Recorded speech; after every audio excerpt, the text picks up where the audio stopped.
Hi hello ನಮಸ್ಕಾರ, welcome back to my channel. ಇವತ್ತು ನೀಮ್ ಲೀವ್ಸ್ನ ನೀವು ಹೇರಿಗೆ ಯಾವ ರೀತಿ ಅಪ್ಲೈ ಮಾಡ್ಕೊಳ್ಬೋದು ಅಂತ ನಾನು ತಿಳಿಸ್ಕೊಡ್ತೀನಿ. ಸ್ವಲ್ಪ ನೀರು ತಗೊಳ್ಳಿ, ಅದಕ್ಕೆ ನೀಮ್ ಲೀವ್ಸ್ ಅಂದರೆ ಕಹಿ ಬೇವಿನ ಎಲೆಗಳನ್ನು ಚೆನ್ನಾಗಿ ತೊಳೆದು ಅದನ್ನು ನೀರಿಗೆ ಹಾಕಿ ಚೆನ್ನಾಗಿ ಬಾಯ್ಲ್ ಮಾಡಬೇಕು. ನೀವು ಬೇಕಿದ್ದರೆ ಮೆಂತ್ಯ ಹಾಕಿ, ಸ್ವಲ್ಪ ತಂಪಿಗೆ ಒಳ್ಳೆಯದು. ಮೆಂತ್ಯ ಹಾಕಿ ಚೆನ್ನಾಗಿ ಬಾಯ್ಲ್ ಮಾಡ್ಕೊಳ್ಳಿ.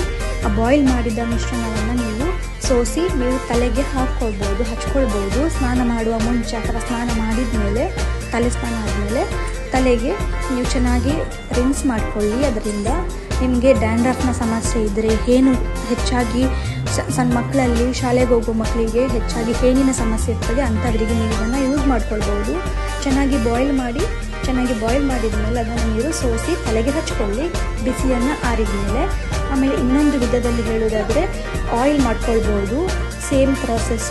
ಆಯಿಲಿಗೆ ಸ್ವಲ್ಪ ಚೆನ್ನಾಗಿ ವಾಶ್ ಮಾಡಿಕೊಂಡು ನೀಮ್ ಲೀವ್ಸ್ನ ನೀವು ಚೆನ್ನಾಗಿ ಡ್ರೈ ಆದಮೇಲೆ ಹಾಕಿ ಚೆನ್ನಾಗಿ ಕುದಿಸಿ ಶೋಧಿಸಿ ಆಮೇಲೆ ತಲೆಗೆ ಹಚ್ಕೊಳ್ಬೋದು. ತಲೆಗೆ ಹಚ್ಕೊಳ್ಳುವ ಮುಂಚೆ ನೆನಪಿಡಿ, ಸ್ವಲ್ಪ ಕೈಗೆ ಹಚ್ಚಿ ನೋಡಿ. ನಿಮಗೆ ಕೆಲವೊಮ್ಮೆ ಇಚ್ಚಿಂಗ್ ಆಗುವ ಚಾನ್ಸಸ್ ಇರ್ತದೆ.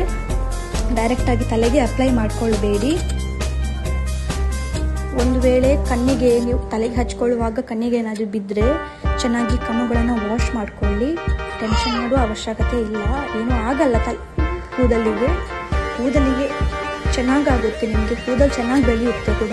ಡ್ಯಾಂಡ್ರಫ್ನ ಸಮಸ್ಯೆ ಇದ್ದರೆ ಇದನ್ನು ಯೂಸ್ ಮಾಡಿ. ವಿಡಿಯೋ ನಿಮಗೆ ಇಷ್ಟ ಆದರೆ ಲೈಕ್ ಮಾಡಿ, ಚಾನೆಲನ್ನು ಸಬ್ಸ್ಕ್ರೈಬ್ ಮಾಡಿ, ನಮಗೆ ಸಪೋರ್ಟ್ ಮಾಡಿ.